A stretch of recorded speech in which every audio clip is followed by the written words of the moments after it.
Hi friends, இன்றைக்கி நான் என்ன குக் பண்ண போகிறேன்னா மில்லட் நூடுல்ஸ். மில்லட் நூடுல்ஸுக்கு பார்த்திங்கன்னா நம்ம தேவையான இன்க்ரீடியன்ட்ஸ் என்னென்னு இப்போ பார்க்கலாம்.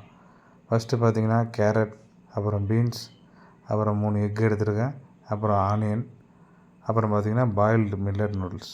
இப்போ பார்த்திங்கன்னா ஒரு ஃப்ரையிங் பேனில் பார்த்திங்கன்னா கிரவுண்ட்நட் ஆயில் எடுத்திருக்கேன்.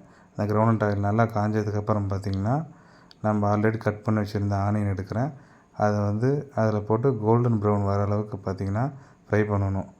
ஃப்ரை பண்ணிவிட்டு அப்புறம் நம்ம வெட்டி வச்ச கேரட்டை போடணும். கேரட் போட்டதுக்கப்புறம் கூடவே நம்ம அந்த பீன்ஸையும் ஆட் பண்ணுறோம். ஆட் பண்ணிவிட்டு பார்த்திங்கன்னா நல்லா ஃப்ரை பண்ணணும். நம்ம ஃப்ரை பண்ணிவிட்டு பார்த்திங்கன்னா அதிலே உங்களுக்கு மேக்ஸிமம் அந்த வெஜிடபிள்ஸ் குக் ஆகிடணும். குக் ஆகிட்டே இருக்கிறப்ப பார்த்திங்கன்னா சால்ட்டு கொஞ்சம் ஆட் பண்ணணும். சால்ட் ஆட் பண்ணிங்கன்னா இன்னும் உங்களுக்கு ஈஸியாக குக் ஆகும். குக் ஆகிட்டே இருக்கிறப்ப பார்த்திங்கன்னா சிம்மில் வச்சுட்டு நம்ம 3 எக்கை உடச்சி ஊற்றுறோம். இப்போ அந்த 3 எக்கையும் நல்லா உடச்சி ஊற்றிட்டு லைட்டாக நம்ம சால்ட் வேணுனாலுமே அதோட சால்ட் ஆட் பண்ணிக்கலாம். சால்ட் ஆட் பண்ணிவிட்டு பார்த்திங்கன்னா நார்மல் ஃப்ளேமில் வச்சுட்டு நீங்கள் அதை ஃப்ரை பண்ணலாம். ஃப்ரை பண்ணிவிட்டு இப்போ பாருங்கள், சால்ட் ஆட் பண்ணதை நீங்கள் பார்த்துருப்பீங்க. மறுபடியும் ஃப்ரை பண்ணிவிட்டு பார்த்திங்கன்னா உங்களுக்கு நல்லா அந்த வெஜிடபிள்ஸும் எக்கும் நல்ல ஒரு ரேஷியோவில் மிக்ஸ் ஆகிற அளவுக்கு பார்த்திங்கன்னா நல்லா ஃப்ரை பண்ணணும். நீங்கள் ஃப்ரை பண்ணிங்கன்னா தான் அப்போ தான் உங்களுக்கு அந்த வெஜிடபிள்ஸோடையும் எக்கையும் கம்பைன் ஆகி அது உங்களுக்கு தனி டேஸ்ட் கொடுக்கும். இப்போ நம்ம அந்த பேக்கெட்டில் இருந்த டேஸ்ட் மேக்கர் கொஞ்சம் யூஸ் பண்ணிக்கலாம் அதுக்கு டேஸ்ட் கொடுக்கறதுக்கோசரம்.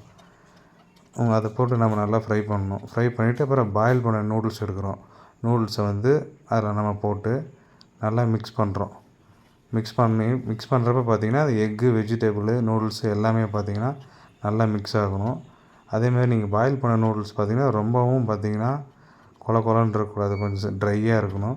அப்போ தான் உங்களுக்கு இந்தமாதிரி நல்லா இருக்கும். அப்போ கொஞ்சம் சோயா சாஸ் ஆட் பண்ணுறேன். சோயா சாஸ் எதுக்குன்னா கொஞ்சம் டேஸ்ட் கொடுக்கும், அது ஒரு தனி டேஸ்ட் கொடுக்கும். அதுக்கப்புறம் பார்த்திங்கன்னா இந்த டேஸ்ட் மேக்கர், மிச்சம் இருக்க டேஸ்ட் மேக்கரை தேவையான அளவு எவ்வளோ வேணுமோ அவ்வளோ போட்டுட்டு மறுபடியும் பார்த்திங்கன்னா நான் லைட்டாக சால்ட் ஆட் பண்ணிக்கிறேன். சால்ட் ஆட் பண்ணிவிட்டு பார்த்திங்கன்னா இப்போ நான் ஃப்ரை பண்ணுறேன். ஃப்ரை பண்ணுறப்ப பார்த்திங்கன்னா இந்த டேஸ்ட் மேக்கரும் நம்ம மில்லட் நூடுல்ஸும் நல்லா மிக்ஸ் ஆகணும். நல்லா மிக்ஸ் ஆகிற அளவுக்கு பார்த்திங்கன்னா நம்ம நல்லா அதை கலந்து விடணும். கலந்து விடுறப்ப பார்த்திங்கன்னா நூடுல்ஸ் உடையக்கூடாது, மிக்ஸ் ஆகணுமே தவிர உடையக்கூடாது. நீங்கள் நல்லா கலரி அந்த டேஸ்ட் மேக்கர் எதுவும் போட்டதுக்கப்புறம் பார்த்திங்கன்னா உங்களுக்கு நூடுல்ஸ் ரெடி. இப்போ சுவையான நூடுல்ஸ் இங்கே ரெடி.